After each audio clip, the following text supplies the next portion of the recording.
This isn't a course, it's not a framework, it's a rhythm, a transmission. It's already calling those who are ready. What is the spiral of becoming?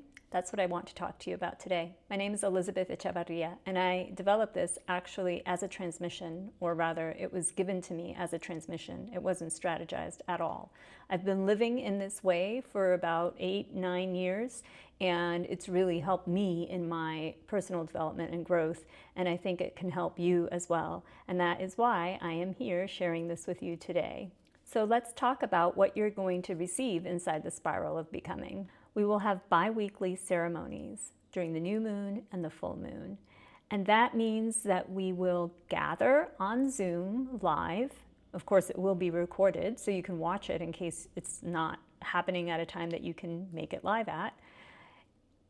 During the ceremony, we are not only going to learn about the energetics for the next 2 weeks, we are also going to set the intentions. We're going to release what needs to be released, and we're going to have a moment after the ceremony to share and reflect with each other.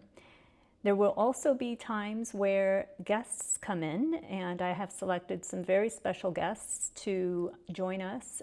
They're all healers, and they're going to really make a huge contribution to the spiral of becoming. During the ceremonies, you will also receive channeled transmissions. These are energetic channelings. That means that you won't necessarily have an understanding intellectually of what's going on, but energetically you're going to get it. You're going to feel it, most likely. Most people do. You will also receive instruction on breath work or embodiment practices, as well as your own energetic tools to practice at home for integration. We will have lunar guides that are prepared monthly with information on, for example, what plants and herbs you could use to help you incorporate, integrate the energies, smooth out some rough patches, or simply augment desirable energies, desirable feelings. Journaling is going to be a very important part, and I'll get a little bit more into that later, but you'll get some journal prompts that will help you with thinking about how you want to reflect and contemplate the energetics that are at play. And we'll also have some suggestions for crystals that could help you, again, support you during the whole process. If it's something that you feel called to, it's not necessary, but the information will be available all in a PDF format that you can download from the member portal. Again, as I mentioned, we're going to have some awesome guest healers. All of the information for the Spiral of Becoming will be accessible through a private member portal. That means that we will have a calendar, the Zoom links, the replays, all of the prior teachings and future teachings will all be accessible through this private member portal, and amazingly and wonderfully, a private discussion group.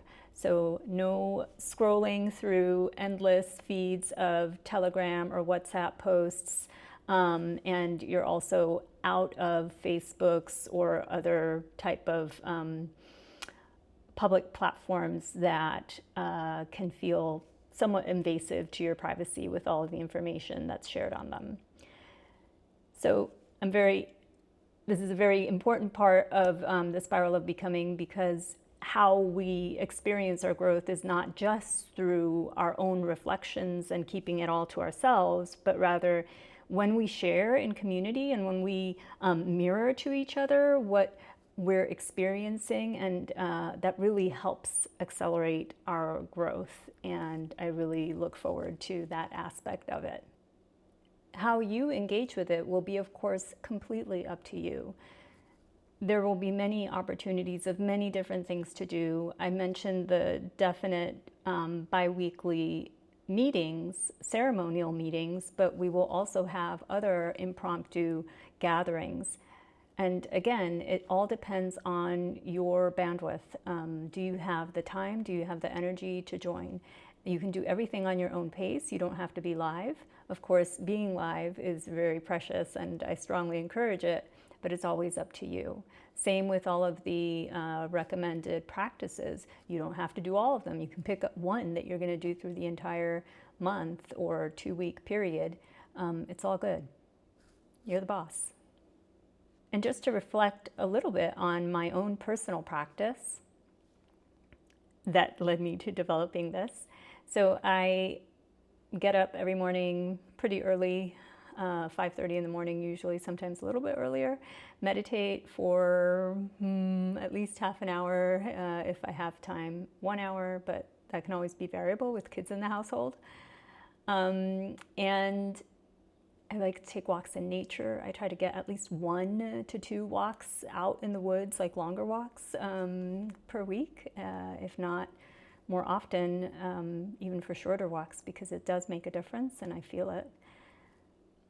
I also tune in to the energies myself. Of course, I do that during my meditation, but then there are other times as well that I check in, and actually walking through nature helps me with that check-in on what's going on energetically. And I look at what's going on in the skies. Whenever the sky is clear, I enjoy looking up at the stars, but of course I use software to see where all the planets, stars are at the moment and how they're interacting with my birth chart. And that's an important part of me reflecting on how I'm experiencing things, how I'm feeling things. Usually I actually get the energetics before the actual astrological event is supposed to happen. So I'll feel the effects of the full moon maybe a day or two before it's full moon, and I already start feeling the intensity going up in those days before the actual full moon, so that by the full moon, it's like, yeah, it's already culminated. Like that for many other transits in my life as I've looked back and reflected. Another thing that's important for me is being gentle with myself, being compassionate with myself, and recognizing that when things are tough, when things are seemingly chaotic, it's usually a time that is going to result in huge growth, like a contraction followed by an expansion. And so I allow myself to have that experience of, okay, it's tough now, but it's going to get better. I know it's going to get better. And that is very reassuring and soothing. So how is it that these rhythms lead to accelerated growth? Well, I'll tell you, it's definitely led to accelerated growth for me. But basically, by being in rhythm with the lunations, for example, and with the solar calendar and everything else that's going on in the skies, it helps ground you, and it's soothing to your nervous system. It strengthens your energetic coherence. So what does that mean? It means that you're less chaotic. When you're in rhythm, you're not experiencing so much dissonance in your energy system. It also activates your intuitive intelligence because you're more aware of all of the energetics outside of you and the impact that that's having on your own energy.